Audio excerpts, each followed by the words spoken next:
ดีค่ะ A very good afternoon, ladies and gentlemen, and a very welcome to the Sustainability Expo of the year 2022. So as promised, for this session will be fully in English, or if we have some time, I might translate a little bit in Thai if I can. And of course, for this session, we will be having a panel discussion on digital tech for equality, which we have 4 speakers here with us, one from Ila Generation and the other from Vulcan Coalition. So without further ado, ladies and gentlemen, allow me to introduce our speakers. First, from Ila Generation, we have Ms. Supatravanij, the co-founder of the award-winning social enterprise Ila Generation. And next, we have Ms. Julie Sane-Pezet, the co-founder of the award-winning social enterprise Ila Generation. ขอเสียงปรบมือให้กับวิทยากรนะคะทั้ง 2 ท่านจากทาง Ila Generation ด้วยค่ะ And of course, from Vulcan Coalition, may I please invite Mr. Niran Pravithana, Chief Business Officer from Vulcan Coalition.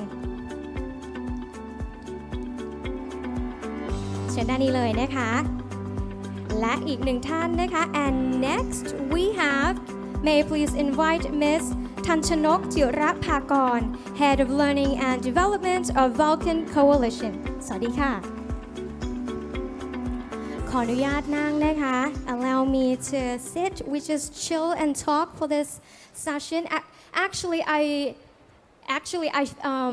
imagine sitting on a sofa relaxing, but this is good too. Okay, so before we begin with our 4 questions, allow me to introduce to you Ila Generation and Vulcan Coalition. Starting from ladies, saying hello online. Where are you? There you are. Hello. Hello, Julie and Kunat. สวัสดีค่ะ Welcome. They are both in England right now. They cannot make it due to COVID and all the restrictions and everything, and probably their privacy and everything as well with the schedule.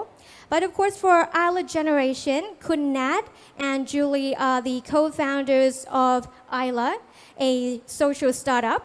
They are the creators of Ali, a HR tech B2B mobile application that turns local venues into safe spaces. The app trains retail staff to recognize signs of abuse and redirect victims towards help.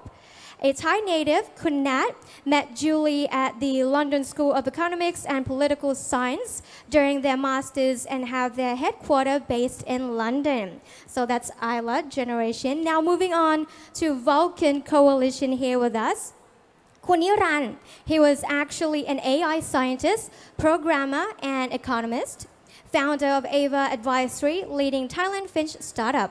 More than 10 years of experience in the financial market and technological domain, and now he is working as the Chief Business Officer at Vulcan to drive Thai economy without leaving anyone behind. Now, for Vulcan Coalition is a social enterprise that provides genuine jobs and income to people with disabilities so that they can live independently. So those are the brief 2 introductions for the 2 companies that we will be interviewing today. So for each question, we're going to start off from on-site, so which is Vulcan Coalition, and next is Ila Generation, okay? All right, so without further ado, let me ask you about the challenges of the founder's journey, right? How were you able to bring it to life? Okay, thank you. Thank you, everyone. It's my honor to be here. My name is Niran. I would like to share my story about setting up Vulcan Coalition and the challenge of doing the business. In fact, as you know earlier that I've started with a fintech company first. In the past 6 to 7 years, I started financial AI research. I built a fintech company, provide the financial service to the financial institutes in Thailand and in Hong Kong. And in the past 2 years, when COVID attacked global economy, what we concern is that we are afraid of a financial meltdown in a global market. So we are trying to diversify our risks. I discussed with my scientist team in the company whether or not we will be able to diversify our business to do the non-financial technology. So we start thinking about building the non-financial AI, artificial intelligence, And my scientists discussed with me that it's really challenging to build the non-financial since the global market has a lot of competitors like Google, Apple, Amazon, a lot. So what we did is that we are trying to imagine if we can be able to create the platform that allow people to to act as an AI trainer. When we talk about AI, we need a lot of data. We need a lot of data to train the AI to be able to perform, to compare with people's judgment. So that how can we prepare those enormous amount of data? It's really challenging. If we hire like hundreds of people, how can we pay the payroll to them? So I met Kun Jun, CEO of Vulcan, in the past 2 years. I discussed with Kun Jun, hey, Jun is working with the disability people for many years. I talked to Kun Jun, hey, Jun, whether or not we can build the platform that allow disability people to work as an AI trainer. That's really challenging things. Jun trying to start a field study with me and another of AI scientist, Mr. Chatut, in my company. We go to Thammasat University. We work with visual impaired students there, about 30 people of vision impaired people. And we are trying to let them train the AI to build the AI that can be able to speak and understand Thai language. You know, very surprisingly, at that time, we do the platform to let the blind people to prepare the data set to train the AI. When we talk about training AI, we're thinking about we need to tell AI how can we spell this word in Thai. For example, สวัสดี สอเสือ วอแหวน มหันตอากาศ สอเสือ ดอเด็ก สระอี We need to train AI that word, how to pronounce it. We trained it a lot of words, millions of words, millions of sentences. Then AI will try to generalize and understand how to say Thai language and how to understand Thai language. And you know, surprisingly, when we train the AI this way, using the vision impaired people and non-disabled people, the vision impaired people can outperform the productivity of the training. And we found out later that there's a research in Canada told us that the brain of the vision impaired people have been trained to understand the voice better than non-disabled people. So we just blink that, hey, we got an area that disabled people can perform better compared to non-disabled one. In the past, in Thai, in global, we are trying to give an opportunity to the disability people to work in some industry. But this is one of the few areas that disabled people can outperform non-disabled people. So that we start this kind of model. Right now, we are hiring about 600 disability people, vision impaired people, hearing impaired people, physical impaired people to do as an AI trainer. And then we build the AI as a service. Right now, we just launched another AI, is a speech AI. The AI that can speak and can listen to Thai language naturally. It's the first AI of the world that have been trained by the vision impaired people 100%. And then we start to provide the service to the corporate. That means we are thinking that we are not building the non-profit organization. We are building the profit organization that allow people to work, allow disability people to work and provide productivity to the world. And we sell those AI, we got the revenue, we share those revenue back to those disability people, and then we can create a win-win ecosystem that disability people can have a chance to work. We can got the AI with an affordable price, and corporate can support the job creation of disability. And we quite believe this idea, this way is a good way to move forward, that we can drive the innovation of the world without leaving the disability people behind. Well, I think every business has their challenges, and I think this is such a good deed actually, because we get to give more opportunities to the disabilities, and especially in our own country here, we don't really actually provide, many work opportunities for them so that they can be fully independent without, using the word pity or something, close to that word, but actually giving them the job to do that they are expertise in, which they have to go through the training and everything, of course, as everybody else has too. But of course, in the way that they can actually work with their own potential without having to use the word pity on them. And they can be, fully potentially and proud of themselves as well. Right. What we are trying to talk to our partner, our client, is that we are not hiring them because of sympathy or empathy, but we hire them because of their potential. We hire them because they can produce more productivity compared to non-disabled people. Those are the challenges and, of course, the opportunities that Vulcan Coalition would like to provide to the disabilities here in Thailand.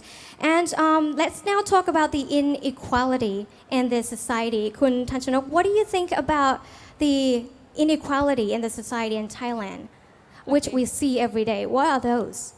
Yeah, I can share more about the inequality Yeah. problems, especially for the PWD or people with disabilities. I will share about the number first. In Thailand, actually, there are around 800,000 of people with disabilities who are in working age, but only 36% of them that are still unemployed. It means that around 500,000 of people still unemployed and rely on subsidies from the government. So that's quite a huge number of unemployed PWDs. Look into the root cause of this problem. Actually, there are many factors. I think the first one is that from the employer side, from the company side, they might want to hire PWD to work in their company, but they don't know what PWD can do. They don't know what role or position that PWD fit in. That's the first issue. The second issue is that currently in Thailand, PWD, they obtain the skill set that still not match the demand of business sector in today's world, in the digital era. Yeah, and if they want to upskill themselves, reskill themselves, how can they do? Where can they be trained? For non-disabled people, we might enroll to an online course, like Coursera, Udemy, whatsoever, in online learning platform. But all these platforms that we have in Korean market is not that accessible for PWD, especially for the blind and the deaf who require special support on the content and platform. So these are all three root cause, main root cause for the inequality, especially in terms of job opportunity, in terms of upskilling and reskilling themselves to get more job. I think, for me personally, I think basic education and the right to have hiring job is the basic things that people need to improve and get it. Yeah, society need to improve and get this one. Yeah. I mean, not only it is challenging for the disabilities, but also for the, for companies themselves too. Like for myself, having to manage a business, it's quite challenging if one day I have to have someone who's not, like us 100%, they might have hearing problems or blindness and everything. I want to hire them, but how can I do that? So I think it is great that we have somewhere that they can actually get themselves trained, professionally, and then actually do that job 100% like everyone else. Yeah, that's great. Okay, so now to Ila Generation. Are you still here with us? Julie and Kunat? Hello? Hi. Yeah. Okay. All right. So, what are the challenges or the struggles that you went through or are going through for as a founder, and also how were you able to bring it to life, Ila Generation or Ali application? Yeah, so maybe I'll give a little bit of a background. Hi, everybody. Really good There to you be are. here. Can I have the screen over here? Here. Yeah. All right. Perfect. So this is kind of who we are. Our startup is called Ila, as you mentioned.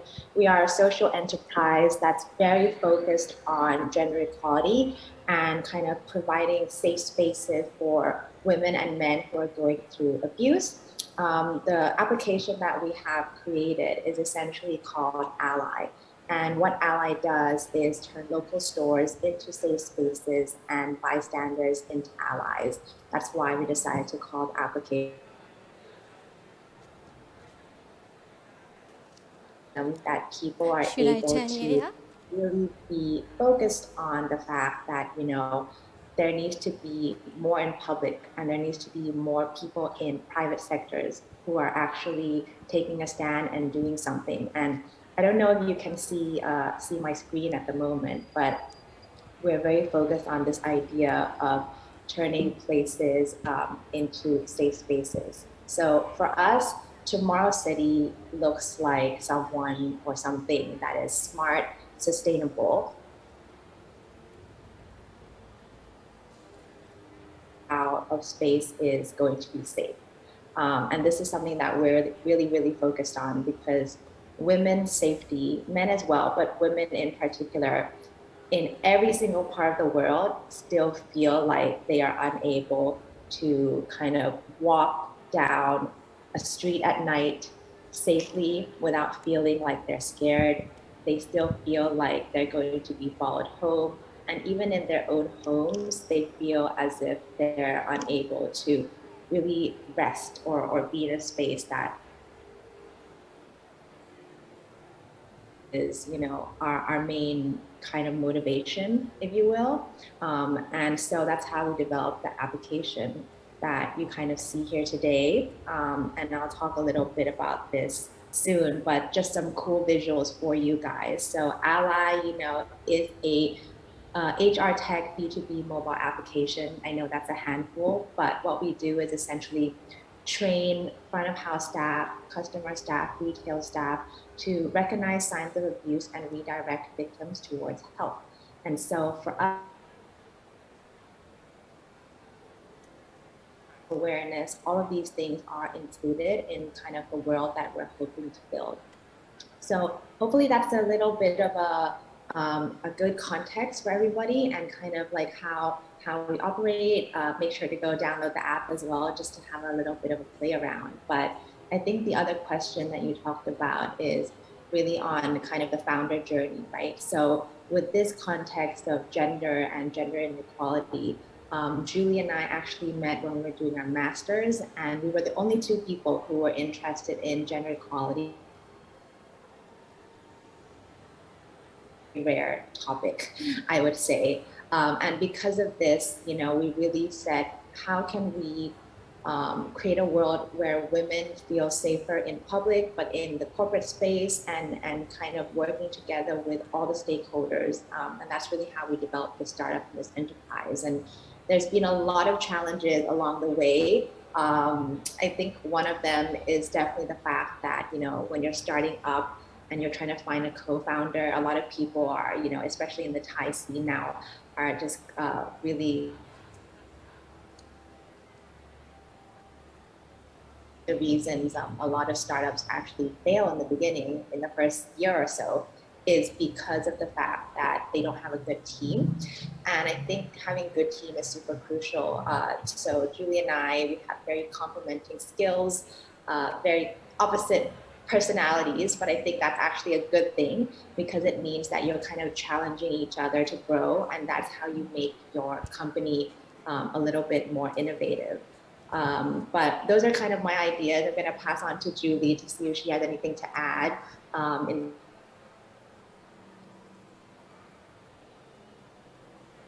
think you did a really good presentation, and yes, challenge number one is definitely to find your crowd. I think we talk a lot about it, and there is a saying, that it takes a village to accomplish something, or so we say to raise a child, but to be honest, it takes a village to raise a startup. I'm going to be very honest. And I would also say that it takes perseverance, and I'm sure this is something that the Vulcan team can agree with us on, which is that it's very tough to build a company from the ground up.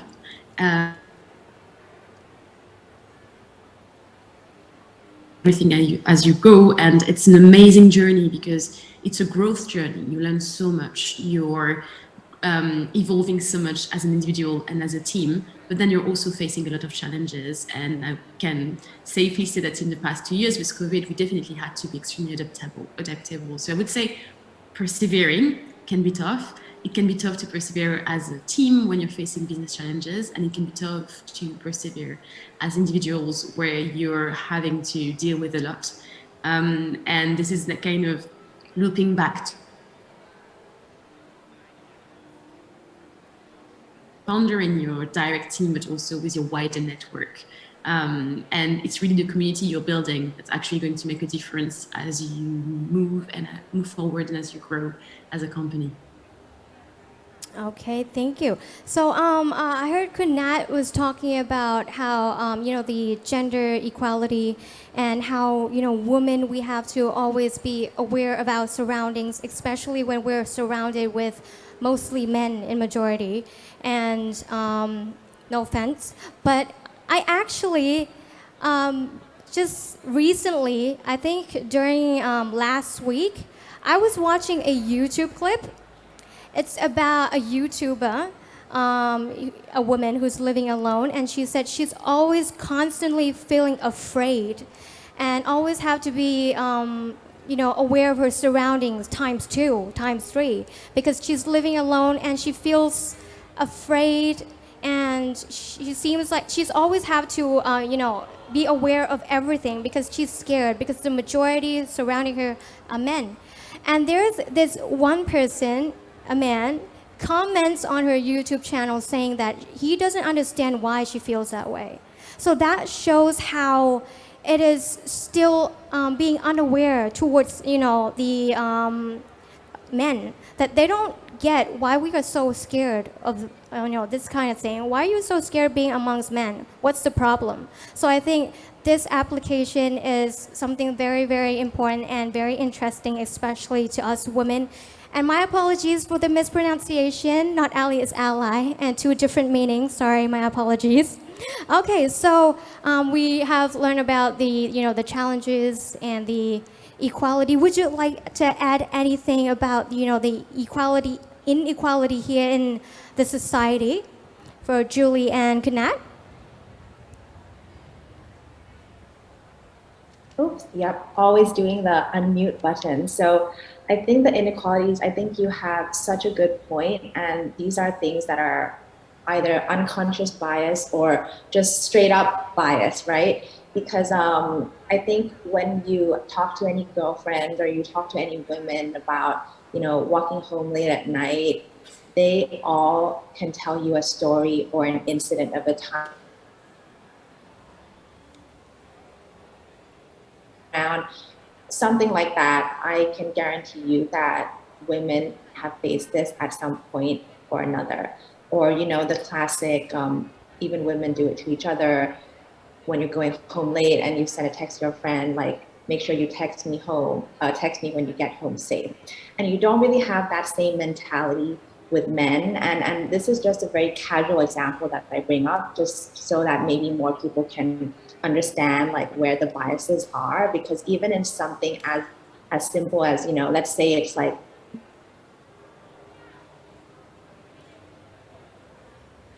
dinner and they're going home, they'll definitely be, I guarantee you, they'll be texting each other to make sure that they're home safe.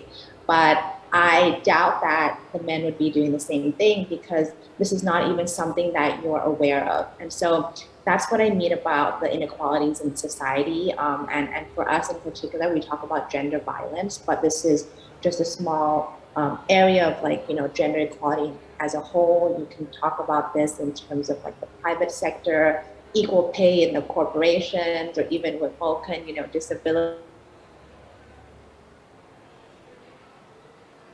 are happening around us, and subconsciously or through the unconscious bias, many people don't even realize it, and it's because you're privileged in some way or another. And so, whether it's like being someone from the male, having different experiences versus women, versus someone with abilities versus someone with disabilities. So these are some kind of small things, I think, day to day that people don't realize. And that's why it's even more important to raise awareness for it. I think that man probably lives in a very nice neighborhood, rich people neighborhood kind of type. Because, I mean, if you're living in, if you're actually noticing the society, especially here in Thailand, I don't know if it's the same in England, but in Thailand, I think men even are aware of that. If, with your girlfriend, your sister, mother, like if they have to go on a taxi alone, hey, don't forget to text me the plate numbers and everything, just to be safe. I think men in Thailand are more aware of that, but probably the guy in the comments section probably lives in a very nice neighborhood. But anyhow, back to Vulcan Coalition. I want to ask you how your project creates such an impact to our society. Okay, let's get back to what I discussed earlier, that we are trying to create a job creation for people with disability. The problem of the world is that we cannot find the job that match to their potential. That's another point of view. When we share about the job creation, we would like to share another aspect if about the technology consumption. We are in the technology domain. When we discuss about technology consumption and inequality, we can see a lot of things that cause the problem of inequality to be more and more when the innovation driving forward. When we talk about building a business, we believe, all of us believe that the future of the world will be driven by innovation and technology. But when we talk about the moving forward of the technology and we look back to the disability people of the world, where are they? Can they consume those technology that we built? I will give you a very simple example. If we want to build a technology that can help people to drive, for example, a car, do you want to build, do the business want to build a car that support blind people? It's very challenging, right? But in the near future, we are about to have an autonomous driving. But if you talk about Tesla or any autonomous driving company, if they have a limited resource, if they have a limited budget, if those autonomous driving only support for vision impaired people, did not support the non-disabled people, will those corporate invest on that technology? The only reason that the big company invest technology for disability people is that those technology already compatible with non-disabled people. This is a very challenging domain. If we look forward, even my company need to survive. We are looking for our survival. If we have limited budget, limited resource, how can we invest the technology that can support inequality along with the financial statement of the company, right? So how can we solve that? Even now, I cannot see the way out. For example, I give you one example that I can solve this quite impressive is that we built the speech AI and I use those speech AI to read the book and sell the audio book to the public.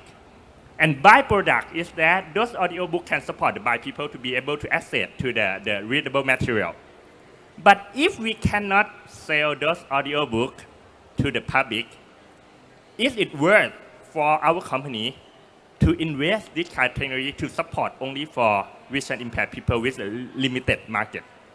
So we are thinking of this every day, and we are trying to build technology that can go along for the public, non-disabled people, and to the disabled people.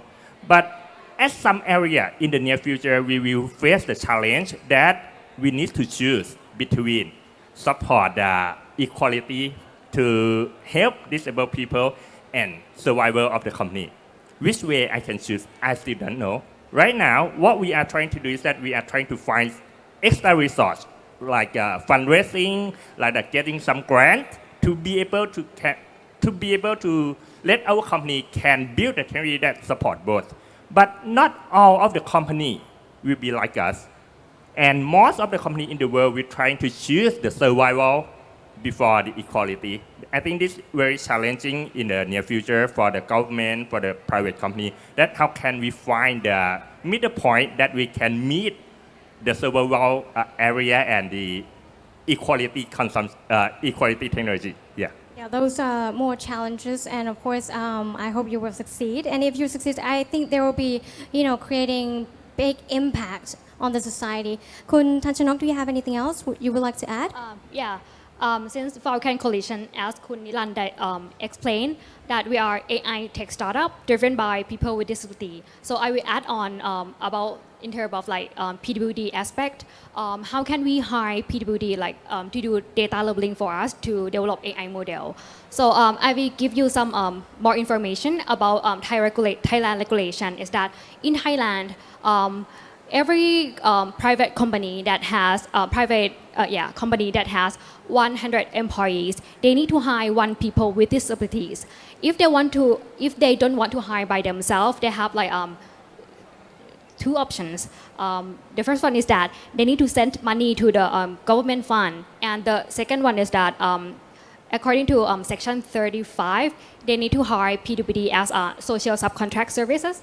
Yeah, so we utilize the section 35 regulation in order to find quota partners for the hiring quotas and hire people with disabilities to work as an AI trainer and develop AI model. Yeah, we utilize this regulation. Yeah, what we did is that we add a bit more from Pan, that we work with a big corporate.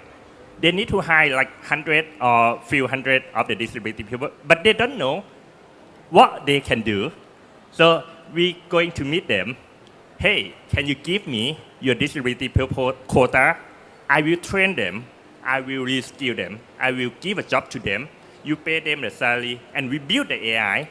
After we got the AI, revenue of the AI model will be shared to those disabilities. And the corporate, as you support us, we can provide the AI service to you in a special price. It gets better and better. You know, the more you hear about your, your own point of view of each topics, it's just inspiring.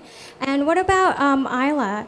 What has your platform, what impact has your platform created for the society? Yeah, so for us, it's kind of what we're trying to achieve with Ally and Ila at large is really to arrive to a level playing ground for everybody. Women, of course, but anybody who's actually facing harassment or being abused, and it's not only women. There's a wide range of people facing it, but mainly women. So it's really about making sure that we're providing people with tools, aka the organizations that can help them escape abuse or be safe, and also make sure that all of the local businesses are aware of this and know how to support. Because what we realized when we started Ally is really that many people actually want to help. Like when we are bystanders to abuse or harassment, we really want to help each other, but we don't know how to do it. We don't know how to support without overstepping or without making things worse. And the entire purpose of Ally is really to bring you this knowledge, give you some actual tips and tricks.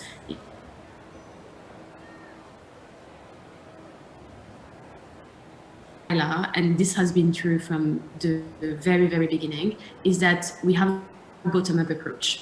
So something we're really, really against is creating a service or creating a product by being top down, so arriving with a big idea, a big vision, something that's very glamorous and flashy, and trying to make it fit and to make it match reality. The problem is that if you really want to address a need, to address an issue, you actually need to better understand it and to analyze the data and to go on the ground and collect it. So for whatever to see the people who actually want to support or the people who actually want to work with, and we are starting by listening to them, listening to their experiences. So the very first step of building the training and of building Ally actually was to go to talk to NGOs supporting people facing abuse, to have focus groups of women, people of color, people from the LGBTQI plus community, who actually were scared at night, scared of going outside, transgender people who didn't want to go to shops, and having like focus group with them, listening to them, recording secondary research to actually arrive to a really, really strong understanding of what issue we were dealing with. And then from there, we started brainstorming as a team, being creative in terms of what to teach, what skills are the best, imagining scenarios of, okay, this person is entering this door, what are the options, and then trialing them. So the second phase was coming back with our ideas from the issues we had identified and going to the store owners, going to the retail employees, going to the people we had interviewed first and were actually suffering from the issue, and presenting them with the different ideas. And then trying them with them and trying to see what they were the most comfortable with. So every single training that is published on the Ally app has been going through this process, has been going through hours and hours of work with the people who are actually concerned by the issue, or with the people who are going to use the app and to implement the recommendations, with the NGOs that are going to be at the end of the chain, because they're going to be the one taking over once we have redirected people towards help. All of these people sit around the same table, discussing of how to. What we've realized with Net is that Net and I, if you look at us, we might be very nice people, but we're just two individuals.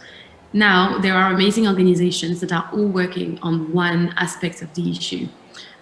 You have store employees who care about their customers, but they're not trained to support them. You have customers who actually want to support local businesses and want to actually go to businesses that are going to be the most ethical, but don't really know how to navigate them and how to know what businesses are doing marketing and what businesses actually care about them.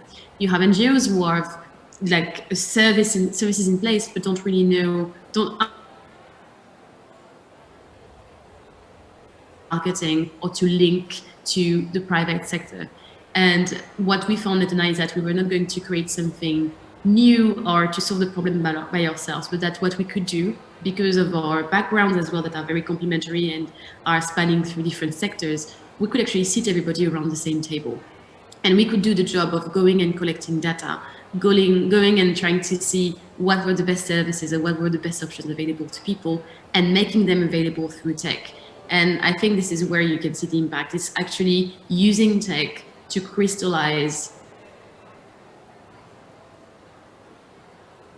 building on the expertise that already exists in society so that we make services accessible to everybody. And that's really like our way of working and our vision. Thank you, Julie. And Kunat, do you have anything else to add? Yes, I think hopefully we have the next slide, which should kind of put everything Julie said into place, which is great. So this is what an Ally store looks like for us. And everything Julie said that we do through the tech platform and through the app, this is what it looks like. Why we're here on the stage today.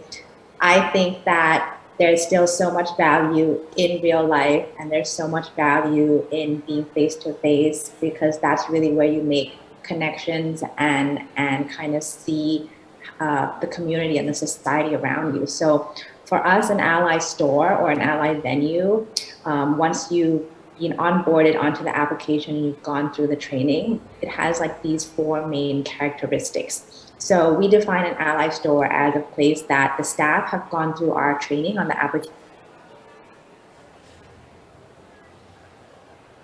employees, because this is really, the core of what we do. It is HR tech, and we want to upskill and provide the staff members and retail members with opportunities and well-being support.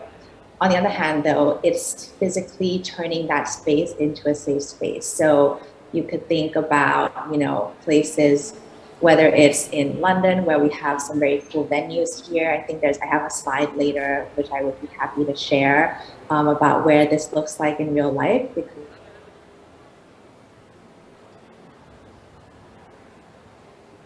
Bangkok early next year, because I think that a solution like this is something that is relatively new and not talked about a lot, especially, the topic of gender. And so it could be a safe space, somewhere to call, get advice, or take a break. But most importantly, how do we identify what it means to be a safe space? And this relates a lot to the marketing aspect that Julie was talking about as well, because let's say a store goes through the certification and you do the training. How do they signal to outside community that they have, as bystanders and customers, know that this place is a place that I can go to if I need help? Well, for us, the Ally sticker on a shop window means that you guys have gone through the training, you're up to date, and your staff members are all equipped to handle you. And so this is a key point for us because we work a lot with the tech aspect, but also the venues and the stores. So this could be coffee shops, this could be gyms, this could be restaurants, it could be any space that you think of that has 4 walls or even 3 walls.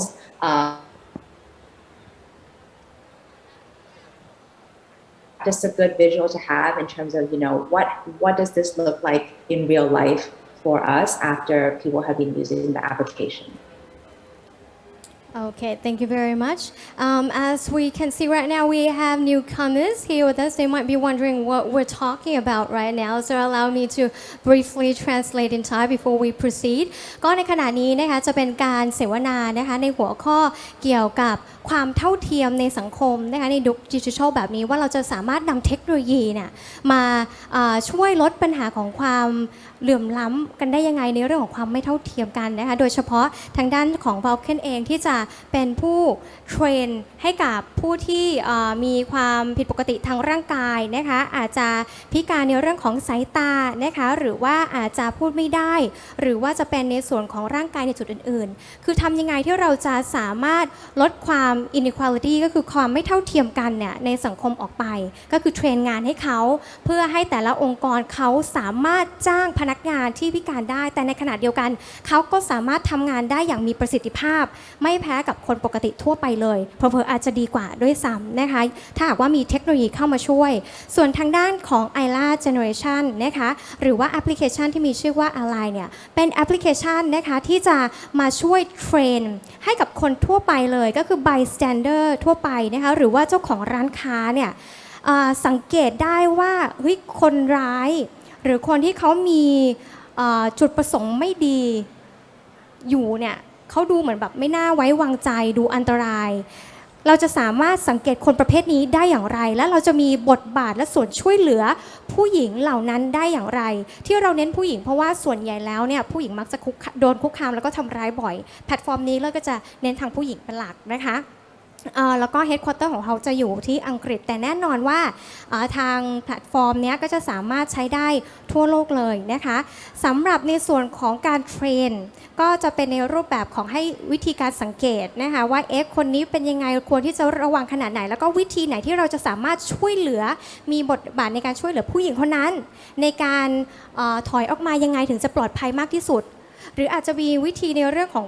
การป้องกันตัวนะคะพื้นฐานด้วยนะคะอันนี้ก็คือหัวข้อที่เรากำลังพูดถึงอยู่นั่นเองนะคะกับทาง2องค์กรนะคะไอล่าซึ่งในวันนี้เนี่ยเราพูดคุยกันผ่านออนไลน์เพราะว่าอยู่ที่อังกฤษนั่นเองนะคะส่วนทางด้านนี้เนี่ย Vulcan ก็จะพูดคุยกันแบบออนไซต์เลยนะคะเดี๋ยวเราจะมาดำเนินการต่อเลยว่าเราอยากจะทราบว่าเราจะสามารถมีบทบาทเราทุกคนเนี่ยสามารถมีบทบาทสำคัญอย่างไรในการลดความ inequality ความที่ไม่เท่าเทียมกันในสังคมออกไปได้อย่างไรบ้างเรามีบทบาทอะไรสามารถช่วยเหลือได้ยังไงนะคะเดี๋ยวเรามาต่อเนื่องกันเลย so next we still have some time so I want to talk about how everyone how me you everyone here can actually act have a role in the society of reducing inequality Okay, thank you. When we talk about the business domain, most of the business that can that trying to help to support the solution of the inequality. In the past, they used the way of donation or CSR project. Those kind of project is that they allocate extra budget of their business and use those budget to support the solution of the inequality. But I think that's good way. But I believe there's a better way. The better way is that if you can allocate some resources in your business to support the solution and drive your growth of the business at the same time, it will be very good because you can drive your business and you can support the society. That Vulcan are trying to do. The idea is that I believe that if you look at the business as a big picture, you need to looking for some missing piece in your picture. The missing piece that can support the inequality and also drive your business at the same time. For Vulcan is the way to unleash the potential of disability people to work in the innovation domain. But for your business, I believe there's some missing piece in many business that you can solve both problem. You can shoot two birds with one bullet. I believe so. Yeah. Andคุณ Thanchanok? Yeah, just Pilan already mentioned about like a big picture scales, like a business scale. For me, I would like to share more about individual scales. For people with disability, I think you can start by changing your mindset toward this group of people. They can be our friends, and they can live their lives just like non-disabled people. So at first, I think we need to understand about people with disability in the new mindset. Actually, they are just like us. They are non-disabled people. Only if we understand their limitation, we will see their potentials, just like Vulcan see. For blind people or visual impaired people, actually, they have many level blindness. Some of those are like 100% blind, totally blind. Some are like low vision or like still can see some light or dark light, some light. Yeah. Same with hearing as well, right? Yeah. Yeah. And also like the deaf or the hearing issue as well. So if we understand their limitation, we will see their potentials, just like I mentioned. So for the blind group, when we understand the limitation that they cannot see and what they can do, they still have like a great hearing sense.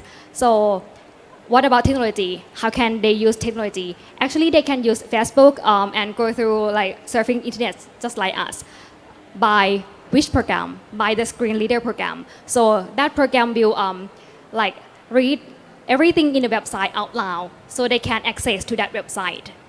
So that's the potential of this group of people. So once we understand their limitation, we will see what they can do. Just like the deaf, the hearing group as well.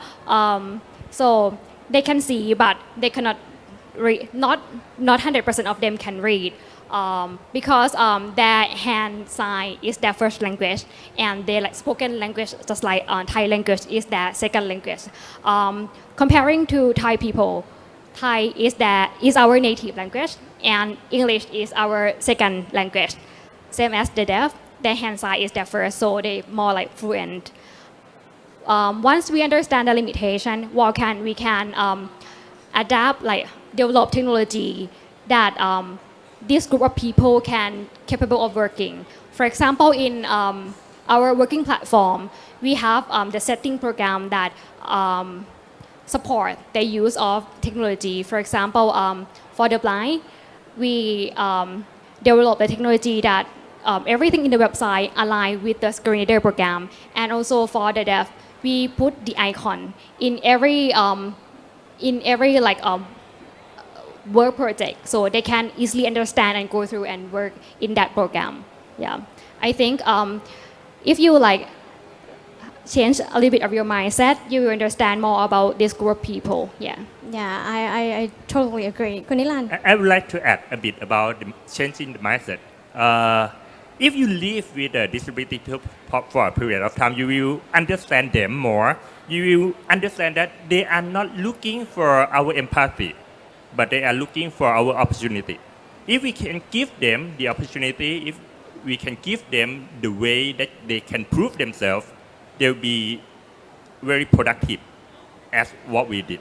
So Albert Einstein have said, I always talk about this. Albert Einstein have said that if you judge a fish by its ability to climb a tree, a fish will live their whole life thinking that they are stupid.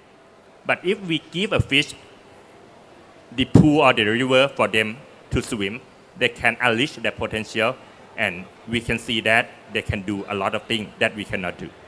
Yes, I totally agree, because not only we're living in a civilized world, civilized country, civilized city, but we actually need to be civilized, because being civilized is by accepting others who are different from us and also giving them opportunities as well.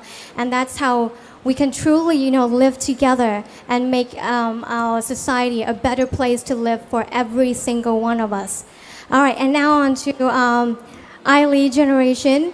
What do you think everyone can do to reduce, the inequality in the society?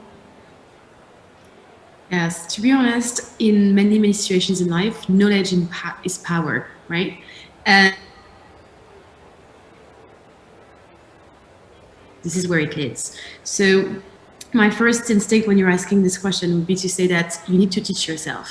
You really, really need to teach yourself and to try to go outside of your own experience. So we all know that there are inequalities, right? It's not as if we didn't know that some people were having different experiences and that these experiences could be way tougher than our own, right? We all know that to an extent we are privileged and we are also discriminated. Like we all have the two in us. Now, what is important is not to stick to our own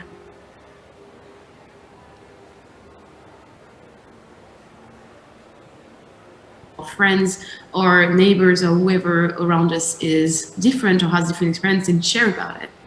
To try to be aware of body language, learn about body language, spot the colleagues that are not speaking as much, spot the people in the friend group that are being very shy or suddenly silent, which is a very big sign actually of abuse or degrading mental health. If somebody's personality is changing drastically, and teach yourself on how to act. And I think this is kind of linking back to Ally. What we are achieving with Ally is training people address issues, how to better communicate with others, but also with the people who are potentially in danger or who are potentially struggling, and reach out, checking in a way that is actually going to be to feel reassuring, to feel safe, to feel constructive as well. And I really, really believe, linking back to the topic of this entire panel, that tech has a role to play in that, because the difference between, I guess, training people live, which can be very engaging, but it's just a thanks to technology, we can manage to reach way more people than we ever could with just our training team. And I think we really need to think of tech in a way that is really, really down to earth, in the sense that we know that there are challenges when it comes to impact around tech, and that tech is not all beautiful, but it is definitely an enabler. And when it comes to, again, arriving to a level playing field for people who are struggling, like disabled people for Vulcan, like people who don't have access safely to the public space in the same way, definitely make a difference. It can make a difference in giving access to information, like Ally is doing it, but it can also make a difference in terms of like including on the app, like turning your phone into a tool and including features. Now, a fun fact is that we mentioned earlier that gender-based violence is something that is not really discussed or not really worked on, which is like fairly true. Like if you look at the United Nations Sustainable Development Goals, gender equality that actually includes a subsection on gender-based violence is one of the ones that is the least are working the least on, right? But this being said, when it comes to tech has been used plenty of times to actually try to work on gender-based violence. Actually, when we did our market research, we realized that there were 327 apps that were working on gender-based violence and trying to solve this problem. But that a great majority of them, actually more than 40%, only had an emergency button. And so I think the way we approached things with Ally was really, when we were creating the training, try to go beyond just the training and try to see how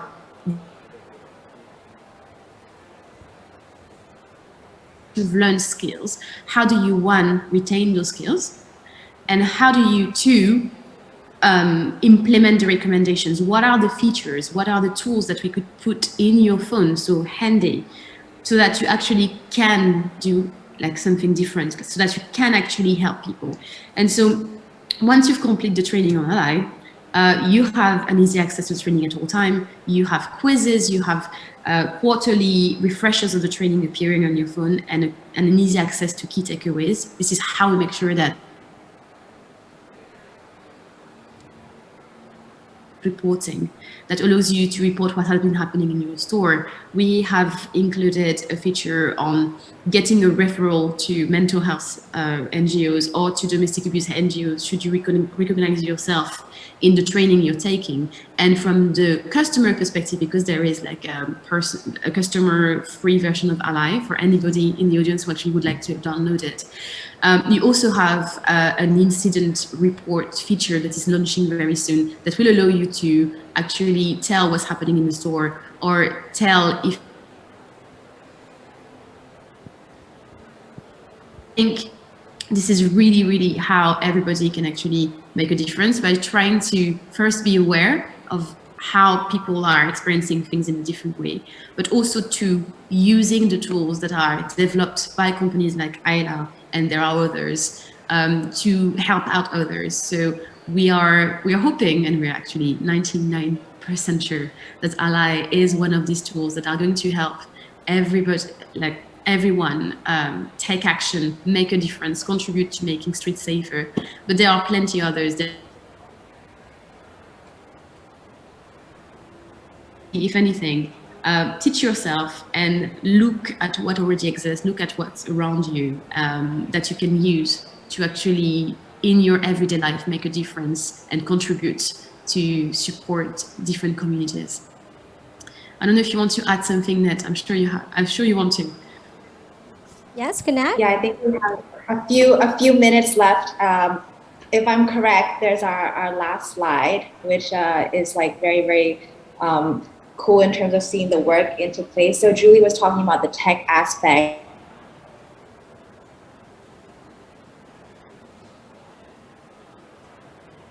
Not just from the side of us as founders and startups, but anybody who has access to the internet, you can literally teach yourself anything, whether it's on street harassment, whether it's on de-escalation, even like new languages, right? And so I think the one thing I wanted to mention about taking action is start local, and this is a point that's been brought up already by Vulcan, but I guess in our case, it's about showing up for your community and really seeing how you can support, even if it's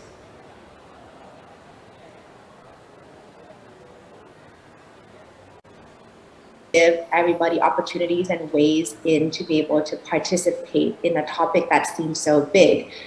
So for instance, if you're in London, you can walk into one of our stores. So there's 3 examples here. We have, we're partners with this gelato store, a spinning studio, even a small little gift shop.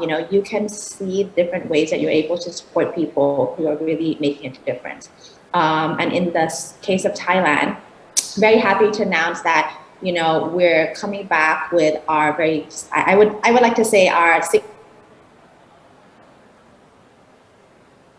year. It's Thailand's first female founders market, and we'll be coming back for the 3rd year this December. And so mark your calendars, end of December. We always like to create this space where we bring together and champion Thai female entrepreneurs who are really making a difference in the economy and how their products and services are very sustainable. And so this is a space for us to celebrate women entrepreneurs, and also talk about, gender-based violence,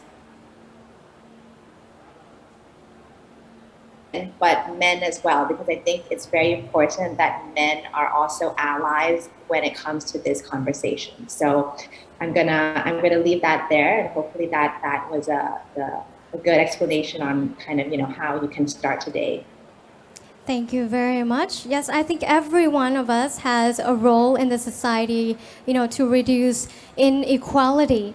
Not just in your home, but everywhere else, at your school, at your company, everywhere.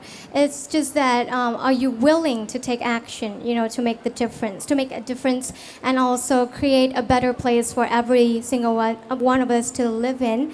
And, nothing to say, but thank you very much for being here with us today with, Ila Generation, Julie and Kunat for being here with us, and of course, Vulcan Coalition, Kun Niran and Kun Thanchanok for, being very informative on this panel discussion. So ladies and gentlemen, ขอเสียงปรบมือให้กับทั้ง 4 ท่านด้วยนะคะ Thank you ขอบคุณมากค่ะ Thank you very much to England as well เอาละค่ะท่านผู้มีเกียรติคะสำหรับเมื่อสักครู่นี้นะคะเราก็ได้พูดคุยในเรื่องของความเท่าเทียมแล้วก็ไม่เท่าเทียมในสังคมกันไปแล้วนะคะโดยเฉพาะในส่วนของผู้ที่พิการทางร่างกายนะคะแล้วก็ในส่วนของความไม่เท่าเทียมทางเพศด้วยนะคะว่าเรามีส่วนช่วยเหลือเขาได้อย่างไรบ้างนะคะในยุคดิจิทัลแบบนี้โดยการมีเทคโนโลยีเข้ามามีบทบาทสำคัญนั่นเองสำหรับในช่วงต่อไปนะคะเราจะมีอีกหนึ่งหัวข้อพิเศษที่น่าสนใจมากๆแต่สำหรับช่วงนี้นะคะเดี๋ยวเราให้ทั้งสองท่านนะคะไปพักผ่อนด้านล่างเวทีก่อนขอบคุณมากๆเลยนะคะขอเสียงปรบมืออีกครั้งหนึ่งค่ะ